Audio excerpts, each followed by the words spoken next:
अरे बाळू, लक्ष कुठे आहे तुमचं यार? गवतले वाढले भागात. माझी ना इच्छा आहे लग्नानंतर मी आणि माझा हस्बंड ना एका लॅविश सिटी मध्ये एका लॅविश फ्लॅट मध्ये राहायला जाण्याची. आणि ते पण कुठे माहितीये? हाय राईजला. आणि तेही डायरेक्ट 11व्या मजल्यावर.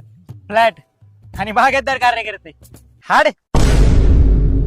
अहो बागायतदार पॅटर्न आहे ना, लेवल. हे गणित कधी जमलं पण नाही आणि जमायचं पण नाही. अहो घर कसं पाहिजे? हे 2-3 मजली कार्यक्रम, नाही तर कौला असले ते एकदमच बेस्ट. अंगणात तुळशी रुंदावर, घराच्या आजूबाजूला मळा, वा ती मोकळी हवा, ते शेततळ, आणि त्यात घराजवळ नदी किंवा पाट असेल तर अजूनच बेस्ट. थोडी प्रायव्हसी पाहिजे असते आयुष्यात. एवढं काय सारखं मळा. अहो पण त्या हितभर जागेत संसार करायचा कसा आम्ही? अहो एखादं 2 BHK फ्लॅट इतका तर गोठा आहे आपला, आणि त्यांच्या हॉल इतकी तर आंघोळीची मुरी राहते आपली.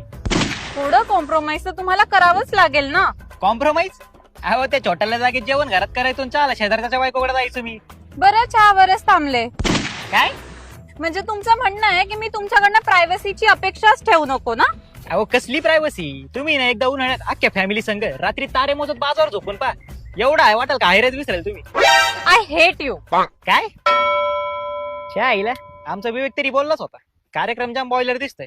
चला जातो मी, बागातले काम आहे, करपा आलाय बागाला. आगराने माझ्या मळ्यामंदी घुसशील काय?